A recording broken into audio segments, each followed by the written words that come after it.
Hello everyone, তোমরা সবাই দেখতেছো যে দীপঙ্কর ভাই আর আমরা মধ্যে নাই। তো আমি মোবাইলটা খুললে আজকে দেখলাম যে দীপঙ্কর ভাই আর আমরা মধ্যে নাই। সত্যি অনেক বেশি খারাপ লাগে। ভগবানে কেনে যে এত ভালো মানুষগুলি নেওয়া যায়। আর কন্টেন্ট ক্রিয়েটারের মধ্যে সবচেয়ে আমার পছন্দের মানুষ এই দীপঙ্কর ভাই আসলো।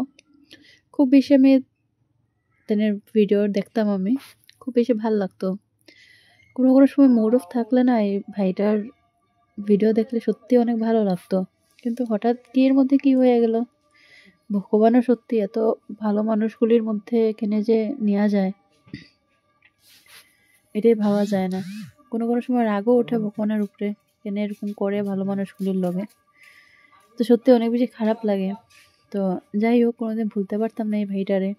অনেক বেশি মজার মানুষ আসলো, মানে বহুত হাসাইতো, বহুত হাসি হাসির ভিডিও করতো, বহুত মজা লাগতো ভাইটার ভিডিও দেখতে। তো জানি না, বহুত বেশি খারাপ লাগতেছে। তো থ্যাংক ইউ।